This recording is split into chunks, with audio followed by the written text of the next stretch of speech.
Assalamualaikum warahmatullahi wabarakatuh. Bismillahirrahmanirrahim. Alhamdulillah, salatan wa salaman ala nabiyyina Muhammadin sallallahu alaihi wasallam wa ala alihi wa sahbihi wasallim ajma'in, amma ba'du.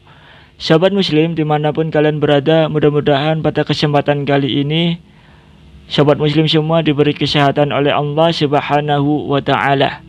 Baik sahabat muslim, masih bersama saya Tion Iswanto di edisi bagaimana cara meningkatkan rasa cinta kita terhadap baginda Nabi Muhammad sallallahu alaihi wasallam dengan cara mempelajari sirah nabawi yang akan disampaikan oleh narasumber-narasumber sobat muslim yang ada di studio.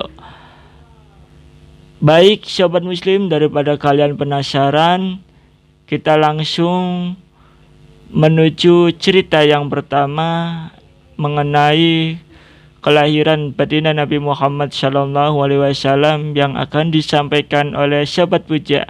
Yuk kita dengarkan ceritanya. Assalamualaikum warahmatullahi wabarakatuh. Hai sobat muslim, kembali lagi bersama saya Puja Batistuta. Pada episode kali ini saya akan menyampaikan kisah sejarah kelahiran Nabi Muhammad Shallallahu Alaihi Wasallam. Berikut adalah kisahnya. Nabi Muhammad lahir di Mekah pada 571 Masehi atau sekitar 1449 tahun yang lalu. Pada momen ketika Nabi Muhammad lahir, wilayah Jazirah Arab diimpit oleh dua kekaisaran, yaitu Kekaisaran Romawi dan Kekaisaran Persia. Kedua kekaisaran itu memperebutkan wilayah Hijaz di Timur Tengah yang pada waktu itu belum terkuasai. Romawi yang saat itu berada di bawah Kekaisaran Bizantium menjadi pusat agama Kristen Timur atau Kristen Ortodoks, sementara Persia di bawah Kekaisaran Sasania memiliki rakyat dengan mayoritas penganut Zoroaster. Di tengah konteks geopolitik semacam itu, Nabi Muhammad lahir di Mekah pada 571 Masehi atau 1449 tahun yang lalu.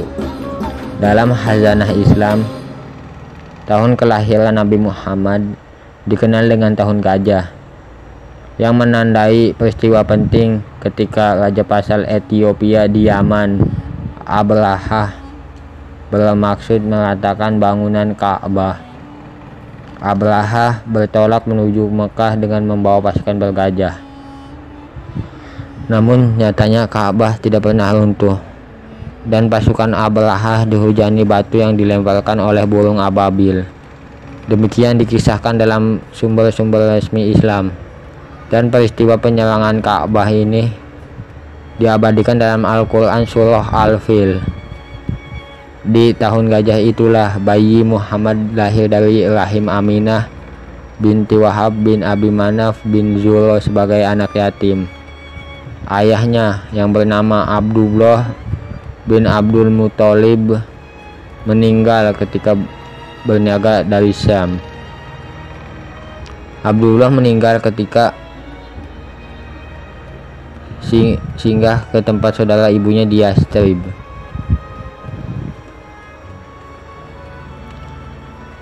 Demikian kisah yang kisah yang dapat saya sampaikan. Mohon maaf bila ada kesalahan. Semoga bermanfaat. Wassalamualaikum warahmatullahi wabarakatuh. Masya Allah, itulah kisah kelahiran baginda Nabi Muhammad sallallahu alaihi wasallam, dapat membawa berkah. Mudah-mudahan kita juga yang mendengarkan mendapatkan kebahagiaan tersendiri dan semakin merindukan Rasulullah sallallahu alaihi wasallam. Baik, kisah selanjutnya mengenai perjalanan baginda Nabi Muhammad sallallahu alaihi wasallam hijrah dari kota Mekah ke kota Madinah yang akan disampaikan oleh Sobat Naufal Muhafa. Yuk kita dengarkan ceritanya. Assalamualaikum warahmatullahi wabarakatuh. Alhamdulillahirrabbilalamin. Puji syukur kehadirat Allah Subhanahu wa Ta'ala yang telah memberikan kita beribu-ribu nikmat, yaitu nikmat sehat walafiat, nikmat iman dan Islam, serta nikmat diberikan panjang umur oleh Allah Subhanahu wa Ta'ala. Sobat muslim dimanapun kalian berada, tentunya pada kesempatan ini saya Muhammad Naufal Mu'afa akan membawakan suatu kisah, yaitu kisah hijrah Nabi Muhammad SAW dari kota Mekah menuju kota Madinah. Kisah ini bermula pada musim panas tahun 622 Masehi itu. Kala itu kaum muslimin Mekah berencana untuk hijrah dari kota Mekah menuju kota Madinah dengan secara sembunyi-sembunyi maupun secara berkelompok. Mendengar peristiwa itu, para kaum Quraisy bermaksud untuk mengakhiri hidup Nabi Muhammad SAW.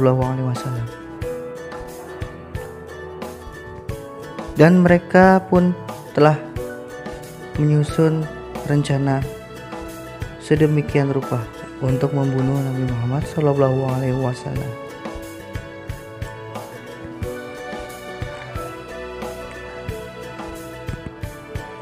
Pada sore itu, malaikat Jibril memberitahukan kepada Nabi Muhammad SAW mengenai perintah hijrah dari kota Mekah menuju kota Madinah. Para pemuda yang bertugas untuk membunuh sang Nabi Muhammad, mereka telah berjaga-jaga hingga larut malam. Kemudian mereka mendengar 3 suara wanita di rumah Nabi Muhammad SAW, yaitu Sayyidah Fatimah, Sayyidah Ummu Kulsum, dan Ummu Aiman. Lalu sang pemuda itu berpikir bahwa mereka tidak akan mempermalukan diri dengan melanggar kesucian di dalam rumah seorang Arab. Di samping itu juga mereka para pemuda melihat seorang menggunakan sarung yang dikenakan oleh Nabi Muhammad. Mereka berpikir bahwa itu merupakan Nabi Muhammad SAW.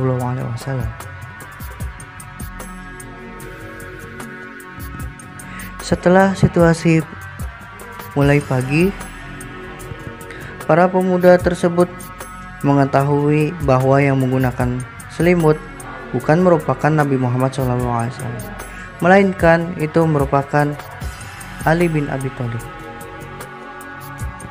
Suasana itu pun menjadi lebih mencekam. Sementara itu, di gua, Nabi Muhammad SAW bersama sahabatnya yaitu Abu Bakar As-Siddiq bertahan di gua selama kurang lebih 3 hari. Mereka mendapatkan bantuan dari putra-putri Abu Bakar, dan mereka pula mendapatkan informasi bahwa orang-orang Quraisy memberikan sayembara bahwa yang menemukan Nabi Muhammad SAW dengan memberikan 100 ekor unta. Setelah 3 hari berlalu di gua tersebut, Amir bin Fuhairah membantu Nabi Muhammad dan sahabatnya keluar dari gua itu dengan menggunakan 3 ekor unta dan beberapa ternak lainnya. Kemudian untuk mengalihkan mata pencaharian daripada orang-orang Quraisy yang ingin mencarinya, Nabi Muhammad dan sahabatnya pun mengambil arah atau rute yang berlawanan agar jejak mereka tidak diketahui oleh para pemburu hadiah. Kemudian setelah melakukan perjalanan yang panjang, akhirnya Rasulullah dan sahabat pun tiba di kota Yatsrib dan membentuk suatu kesatuan ikatan yang tidak didasari oleh ikatan darah maupun ikatan apapun, melainkan ikatan itu dengan atau melalui ikatan tali persaudaraan berdasarkan iman dan Islam. Sobat muslim dimanapun kalian berada, dengan berakhirnya kisah ini, mudah-mudahan kita senantiasa selalu lebih mencintai Nabi Muhammad SAW dan akan menambah keimanan kita kepada Allah Subhanahu wa taala. Dan semoga kisah ini dapat memberikan manfaat bagi kita semua. Kurang dan lebihnya mohon maaf. Wassalamualaikum warahmatullahi wabarakatuh. Masya Allah, itulah cerita yang disampaikan oleh Sobat Naufal Muafa, penuh semangat perjuangan Rasulullah SAW berdakwah dan hijrah dari kota Mekah ke kota Madinah. Semoga kita yang mendengarkannya juga lebih semangat untuk beribadah kepada Allah Subhanahu wa taala dan semangat juang untuk berdakwah seperti apa yang dicontohkan oleh baginda Nabi Muhammad sallallahu alaihi wasallam. Nah, sekarang cerita yang selanjutnya mengenai wafatnya Rasulullah sallallahu alaihi wasallam dan pesan hikmah yang akan disampaikan oleh sahabat Khairul Azhar. Yuk kita dengarkan cerita darinya. Assalamualaikum warahmatullahi wabarakatuh. Alhamdulillah, Allahumma sholli ala sayyidina Muhammad wa ala ali sayyidina Muhammad. Sahabat muslim, alhamdulillah pada kesempatan kali ini saya dapat menemani Anda di udara untuk membahas tentang kisah Rasulullah SAW, dan juga akan ada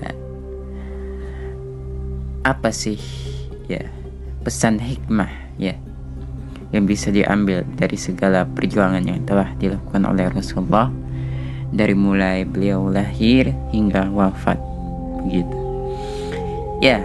Dari mulai waktu kelahiran kita tahu bahwa Rasulullah SAW merupakan manusia yang luar biasa hebat begitu.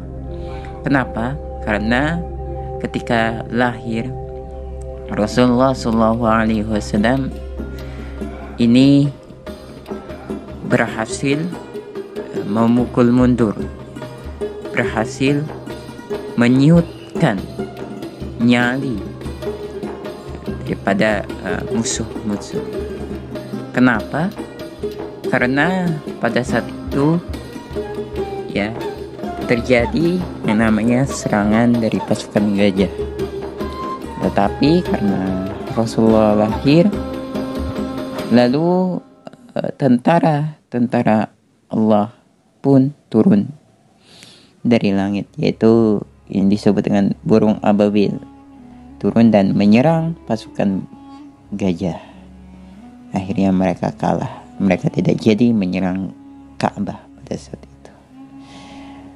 Ya, kemudian hal lain adalah padamnya api yang selama ini dibangga-banggakan oleh kaum Majusi. Apa itu Majusi? Ialah mereka yang menyembah api, mereka yang mempertuhankan api. Nah, ketika Rasulullah SAW lahir ke muka bumi ini, maka api Majusi tersebut pun langsung padam seketika. Ini baru lahirnya, ya, pada masa lahirnya. Kemudian hal lain adalah perjuangan pada saat beliau kanak-kanak, masa kanak-kanak, ya. Di usia beliau yang masih belia, ya, punya usia di bawah 5 tahun. Beliau itu waktu itu sedang main sama anak-anak seumuran beliau. Lalu tiba-tiba terjadi sebuah peristiwa, yaitu pembelahan dada. Kenapa ini bisa terjadi sama beliau? Ya, karena pada saat itu Allah Subhanahu wa Ta'ala hendak membersihkan hati beliau dari sifat yang namanya sifat marah, sifat iri, dengki, sifat hasad. Jadi itu diambil. Yang membedah siapa? Ialah malaikat. Dan anak yang sedang main sama beliau pun heran, ini terjadi apa gitu. Akhirnya anak-anak ini pun pulang, lalu melaporkan kepada kedua orang tuanya. Dan ketika anak ini balik, ternyata beliau sudah kembali seperti biasa. Lalu ibunya ini pun mengembalikan Nabi Muhammad kepada orang tuanya karena khawatir takut terjadi apa-apa lagi nantinya. Kemudian di usia beliau yang ke-6, ibunda beliau, yaitu Sayyidatina Aminah, wafat.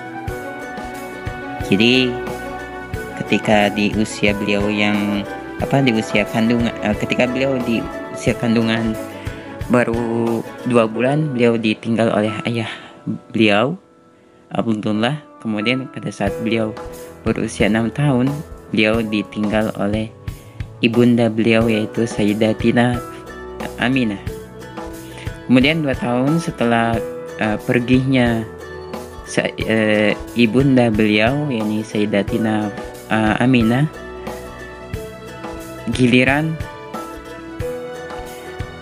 kakek beliau, ya, kakek beliau wafat pada saat dia usia 8 tahun. Ya, inilah runtutan, ya, perjuangan runtutan kisah yang terjadi pada baginda Nabi besar Muhammad SAW.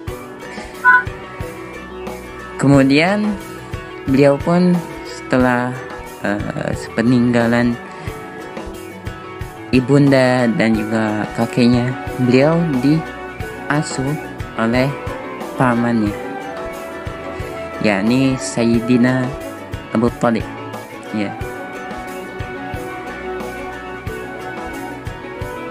Abdul Muttalib, Sayyidina Abdul Muttalib, pamannya, sampailah saat beliau menjadi nabi, ya. Kemudian pada saat beliau, nah di sini nih kisah yang paling luar biasa, takjubnya kita, ya, takjub kepada beliau, ya, sangat sangat ini sekali, sangat merasa wah begitu. Kenapa?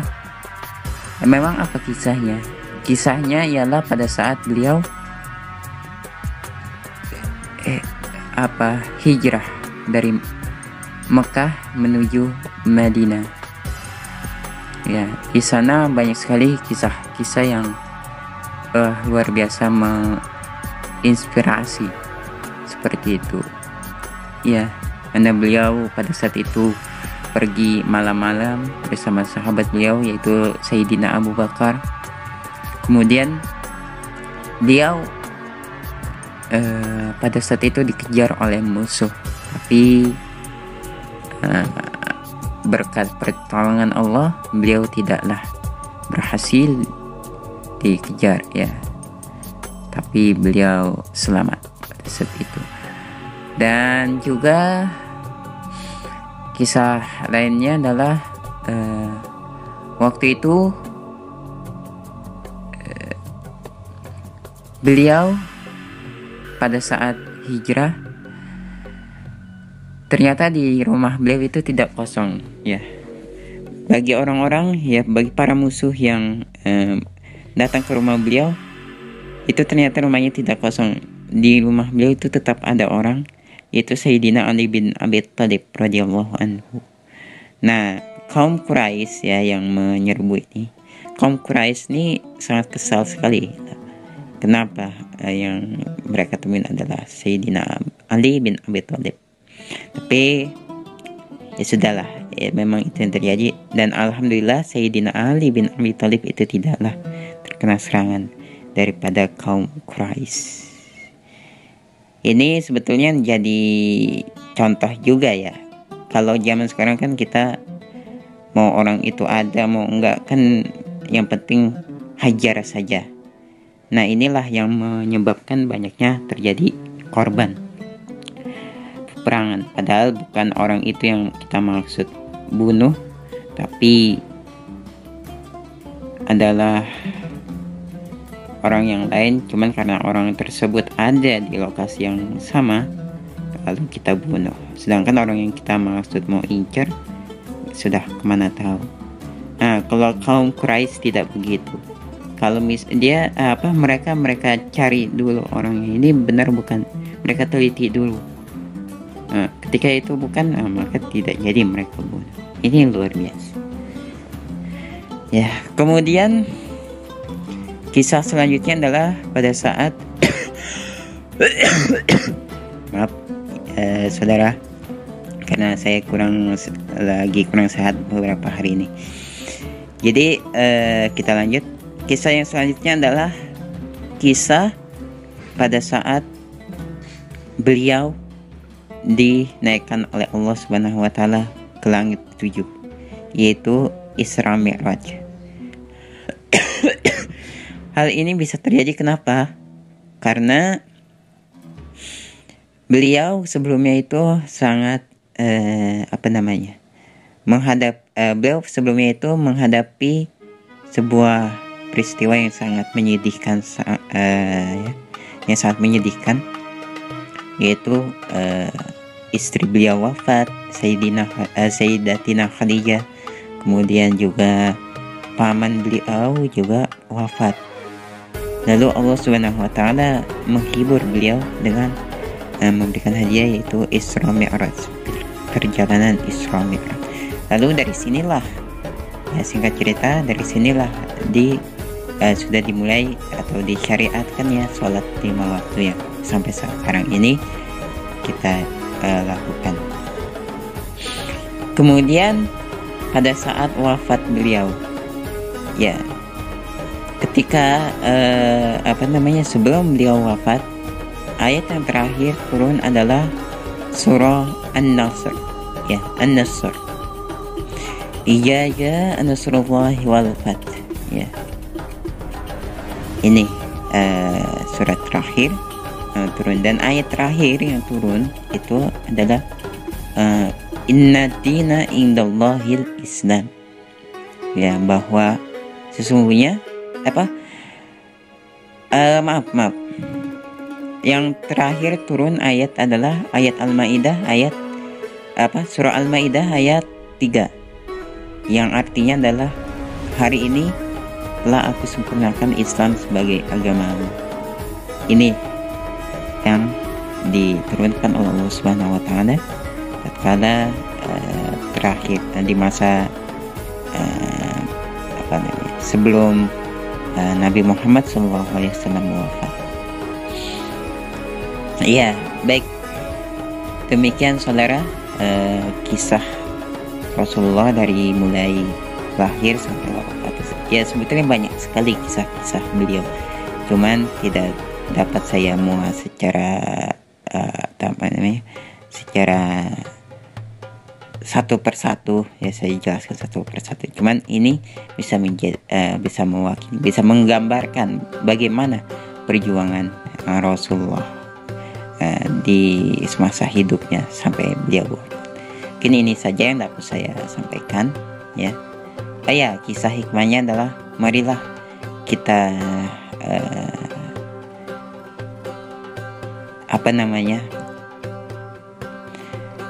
pesan hikmah daripada kisah ini, ya, mari kita terus perjuangkan, ya, kita terus perjuangkan apa yang telah diperjuangkan oleh Rasulullah, ya, dari mulai akhlak, mari kita perbagus akhlak kita, ya, kita cintai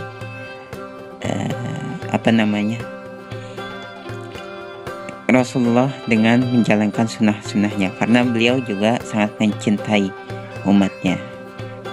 Terbukti pada saat beliau menjelang wafat, beliau bilang ummati, ummati, ummati. Maka marilah kita cintai, ya, dengan kita cintai Rasulullah dengan cara kita